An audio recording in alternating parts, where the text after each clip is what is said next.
Hello, and thank you for visiting Red Towel Reviews. My name is Scott Evans. I am the owner-operator of InStyle Photography, located here in Houston, Texas. I am a professional event and wedding photographer and have been so for over 15 years, as well as portrait work. I have been asked by more than one person to give a companion review to my, wonderfully popular Canon Trio review that I did. And everybody's been asking me about the T5D-R. So we're going to cut to the chase and we're going to make this a pretty short, quick, simple review. We're going to talk about build quality. We're going to talk about image quality. Okay? We're not going to get into buttons. We're not going to get into whistles. We're not going to get into technical stuff. If you want that information, go to qtm.com. That's Quantum's website. Q is in Quantum, T is in Tom, M is in Mike.com. Okay. T5D-R, the bad. Build quality. OMG is the build quality substandard. What are you saying? Simple, simple, simple. This right here, which is tightens and loosens the accessories that go over the flash tube, fails. It strips. It is a POS. And how Quantum is able to get away with the prices that they charge for these flashes with such horrible build quality, I don't know. And they're going to come back with, oh, well, this is high-grade plastic. Yeah, it's great. It's high-grade plastic, but there are so many seams to this plastic, and I don't know if you can see them, but you've got seams running down here, running through the bottom of this stuff, okay, running through the front. All of this is where it fails. The moving parts here fail, okay? I have a T5D-R that when you push the button in to rotate, it won't rotate. It only goes up and down. So I have to use that for specific reason or for specific shoots. Quantum needs to, stop being complacent now that the new cheetah stands, I think it's the TL160 or something to that effect. A good photographer friend of mine in Dallas, Duke Morris, did a review on those, and I tell you that they've really put some thought into the physical design of their flash. From a functionality standpoint, I don't think it's nearly as good as the T5D-R, but from a quality of build and how it uses the accessories, I think it's fantastic, and they are interchangeable. How the cheetah stands and the T5D-R, actually their accessories that go over flash tubes are cross-compatible, which is great because they're a lot cheaper than what Quantum accessories are. I digress. Build quality on a scale of 1 to 10, it's a 3. And I'm not even going to apologize to anybody for that. And then bottom line is, you're going to eventually have to send your T5D-R in for repair. When you do, not if, when you do, it's going to take a long time and it's going to be expensive. However, let's talk about image quality. Bottom line, there's nothing out there that is in the hybrid flash category. What I mean by that is not studio strobe and not a speed light that offers better power, better quality of light, and better functionality than the Qflash line, including the Trio and the T5D-R. Bottom line is this is a guide number of 160. That means there's nothing that I can't light, and there's no softbox that I can't shoot through where I cannot light it the way I want using the f-stops and the aperture settings that I like. I do portrait work at f8, 1/25 of a second, regularly through these flashes. And at the end of the day, rarely do I shoot 1-to-1 power. It's 1/8 to 1/16, and in that range, sometimes 1/4. It will overpower the sun. More importantly than that, they are light and portable. And if any of you have ever photographed on location, you understand the need of being able to have something lightweight. This weighs, even with the FreeWire FW7Q, this weighs less than my 580EX with batteries in it, or right at it. And I could be off by a few grams either way, but at the end of the day, the weight difference between the speed light and this is insignificant. But the power output is 3 times that, greater than 3 times that, of a 580EX. The 5.8 in the 580 on the Canon EX is their guide number. The new $700 or $8 600 RT is 60 guide number. So why in the world, honestly, are you going to want to buy a speed light that overheats, which this one does not, for $100 less than what this costs, and you don't even get the quality of light. Quality of light is determined by one simple design, and credit where credit is due, this flash tube design here. Pretty amazing. This thumb design right here, I hope you can see that. That's where the magic happens. It is just beautiful, gorgeous, studio quality light on something that is as portable, in my opinion, as a speed light. When you put a speed light on a stand and you use it as a studio strobe, there's very little to no difference between that and this in regards to setup time, breakdown time, and moving.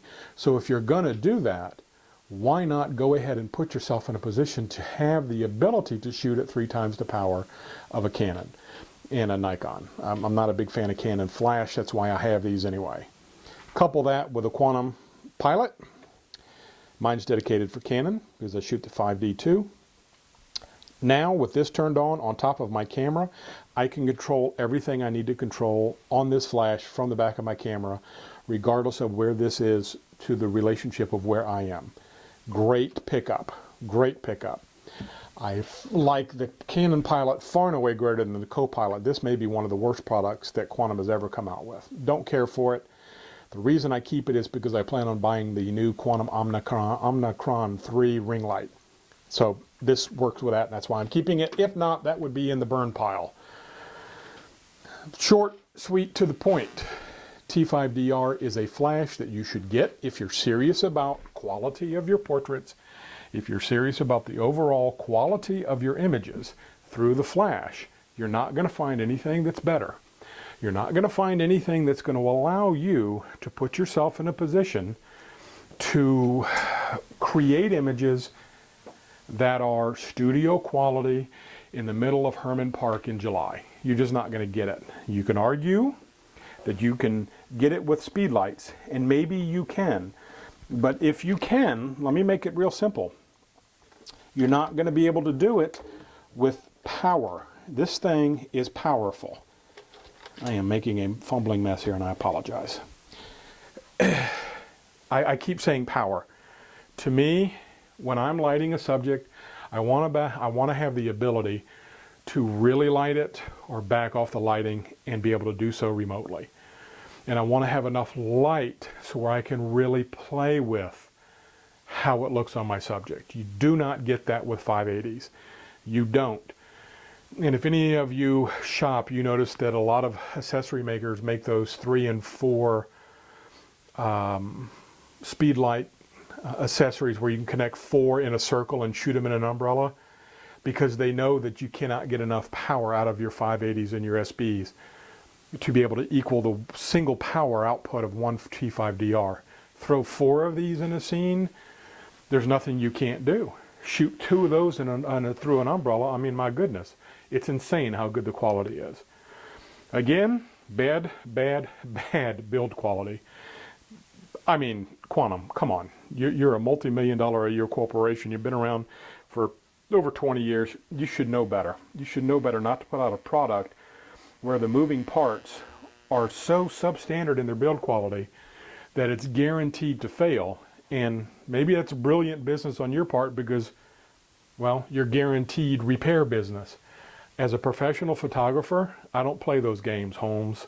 I want my stuff to work. I want it to work for the life of the product. As long as I don't physically abuse it, I don't want to have to send it in for repair. I've got 4 T5D-Rs and I've got a T5D. 3 of the T5D-Rs don't work properly because of physical failures in their construction. The T4D-R is on the shelf because it is rendered useless, and the one T5D-R, which is this one, is the only one that works the way it should. So I'm looking at probably close to $500 to $700 worth of repairs because they won't put any R&D into how do we make this stronger? How do we make this area stronger and more reliable? And with all due respect, Canon's done it, Nikon's done it, and with all due respect, my buddy Duke Morris in Dallas has used the new Cheetah Stands clone, and I say clone because if you look up cheetahstands.com and go to their new lights, you'll see that ergonomically and physically these are almost identical flashes. Actually, as I said earlier, their accessories are cross-compatible. That being said, we're going to end on a positive note. You want to be able to light something properly, and you want to be able to light it professionally, and you want to be able to do it seamlessly through a wireless command center. And by wireless command center, I mean the Quantum Pilot or Copilot. I recommend the Pilot over the Copilot. There is nothing out there that's going to be better. Nothing. You can shoot this in manual wirelessly or QTTL wirelessly. It will not high-speed sync, but that's what the Trio's for. Trio will, and it will through the Pilot, by the way. FYI, if you have a Trio and you put a FW7Q wireless adapter on, which is this, on your T5D-R, you can control your T5D-R wirelessly from the back of your Trio. There is not a better wireless system, including Pocket Wizard. There is not a better wireless TTL system out there than what Quantum offers. Steep learning curve? Yes. Worth it in the end? Yes. Scale of 1 to 10 image quality? 9.5. Quantum, get your stuff together, get your act together, fix the build quality of these, and I guarantee you these things will fly off your shelf at a rate 2 to 1. Hope you enjoyed the review. If you have any comments, please leave them. I will do my best to reply as quickly as I can. And if you have any suggestions about further reviews that you'd like to see me do, by all means, let me know. Thanks again. Have a great day, and I appreciate you watching. Bye-bye.